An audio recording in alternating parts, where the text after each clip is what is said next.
think about it. We were comparing what happened with classified documents with Joe Biden and Donald Trump. Donald Trump was a president when he removed those documents. He was a president that has a right to declassify. He was a president that put it in an area that was safely stored. Joe Biden, you can laugh all you want.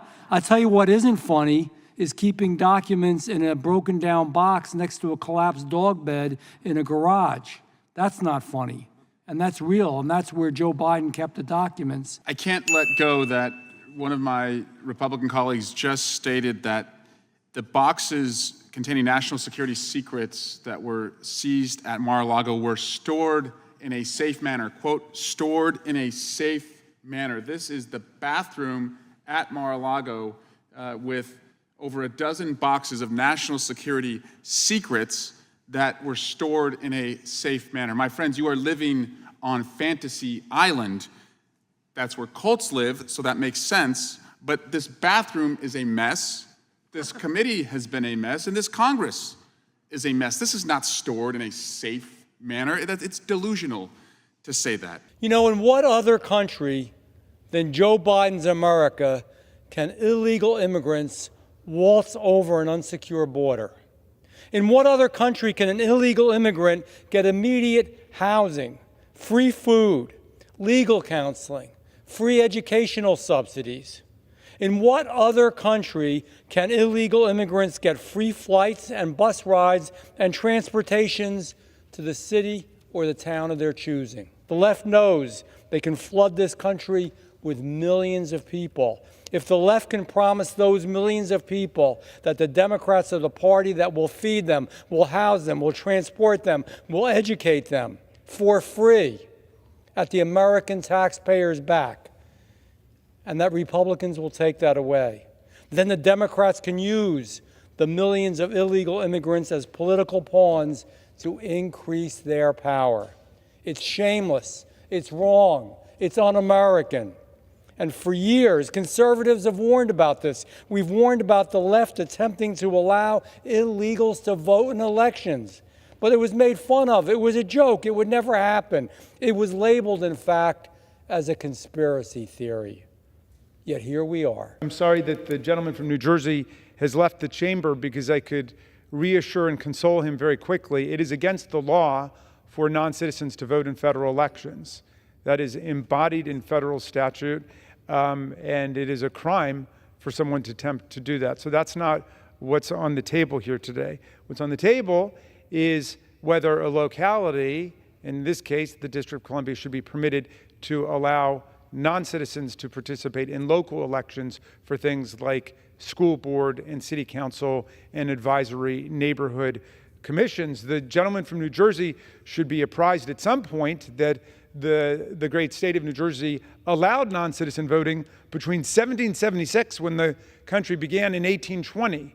So for a half century, it was allowed in his state, and obviously did not lead to the downfall of the republic. My bill, the Detain and Deport Illegal Aliens Who Assault Cops Act, sends a simple but clear message. If an illegal alien assaults our law enforcement officers, they will be detained and they will be deported. This is because these actions must have consequences. Now that seems like a pretty common sense life lesson that most of us learn at a very early age. But it is a lesson, unfortunately, that President Biden and Secretary Mayorkas apparently never have learned. The Biden administration's policies are reckless. Those policies are dangerous. And these policies have very real life consequences, particularly for American law enforcement. Supposedly, this bill would subject any undocumented immigrant to mandatory immigration detention if they commit an assault on a law enforcement officer. To be clear, that is already current law. But this bill goes far beyond that. It would subject even those individuals with lawful statuses, like DACA and temporary protected status, to mandatory detention if they are merely arrested or charged with assault on a law enforcement officer. There are no provisions to protect those who are mistakenly arrested and are released without charges. Let's be clear, violence is never the answer and should never be used in a political protest. It was wrong for people to assault the police right here in the United States Capitol on January 6th, just as it is wrong for people to assault the police or anyone else during any protest, regardless of their politics. That is why U.S. law already makes assault a crime.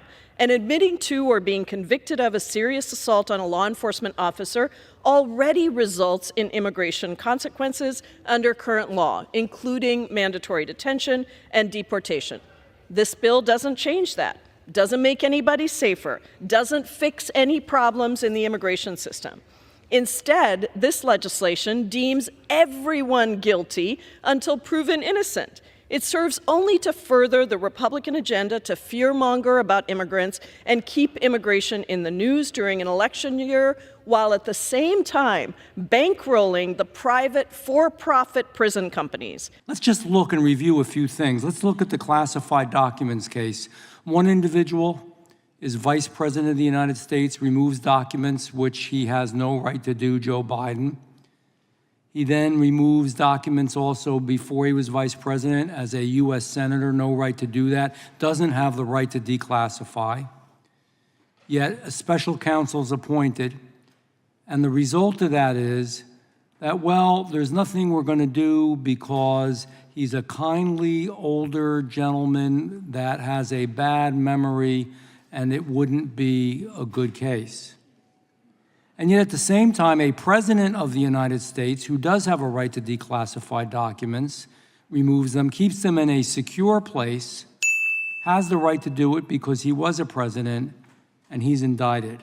Do you think it's appropriate? Do you think someone who's being interviewed for a position when they're going to be appointed, or somebody who is running for office and is going to be elected at this level of government in the judiciary, should say what they want to do as far as putting somebody in jail before they've even seen the case? Is that appropriate, yes or no? Your description of the Herr and Smith cases is inaccurate. I don't know whether your description of what the two district attorneys said. Well, then you don't look at the news. Excuse me, Attorney General, because I only have a limited amount of time. Everywhere it was reported. It was, if you knew anything, you knew that Alvin Bragg and also, again, the prosecutor in Fulton County, Georgia, they ran on that. And that's wrong. That isn't equal justice for all. It's wrong. Are you aware that on May 3rd, Special Counsel Smith himself acknowledged in a court filing that after the FBI seized evidence that, and it's right on Mar-a-Lago, that some of the evidence was altered, manipulated, or disturbed? Is that standard procedure? I have not read anywhere where he said it was altered or manipulated. So again, I can't accept that characterization. Mr. Attorney General, I want to be respectful, man. Are you living in a bubble here? I mean, I'm not living in a bubble, but your God, it was characterization seen. is I mean, false. everybody saw it. Everybody heard it. Smith himself said it. That's why that case was stopped. If you can show me where he said he manipulated the evidence, I'll have a different. You don't like my word, but that there was some tampering, and absolutely he said that he had touched the evidence, and we don't know what level. And now Americans are concerned, God knows what level it is and whether we'll really know the truth. And I got a question about this. Former President Trump, as you know, was being dragged through a political travesty, and you won't agree that it's a travesty, orchestrated by Alvin Bragg. Mr. Attorney General, it would be inappropriate for you to opine on the nature of pending and active prosecutions, correct? Yes, there's a Justice Department policy against making those kind of comments. It's a longstanding precedent. Yes. The reason why I bring that up, I have great respect for my colleague from New Jersey.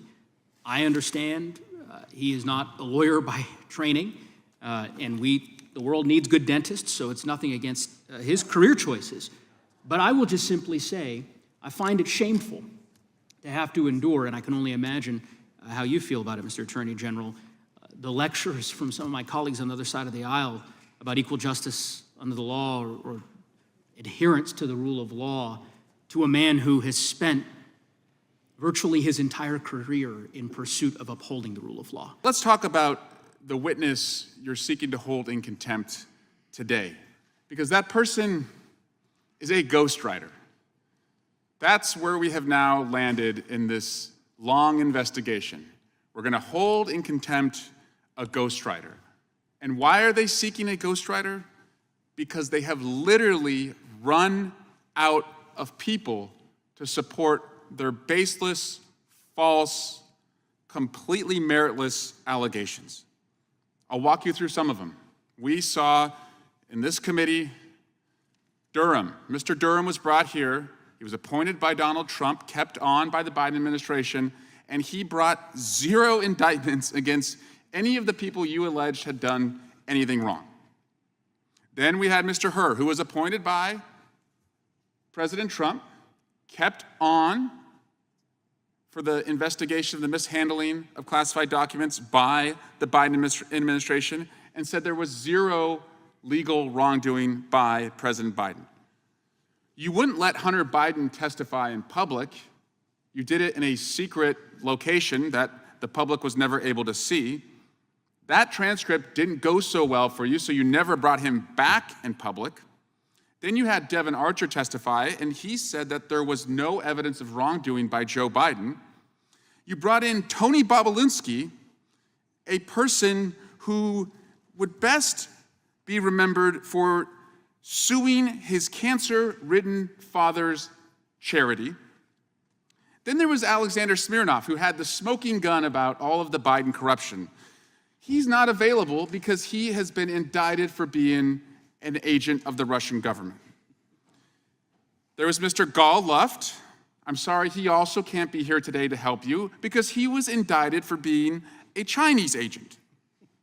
Then my favorite, and you could say this is when you jumped the shark, is when you had Jason Galanis testify from prison.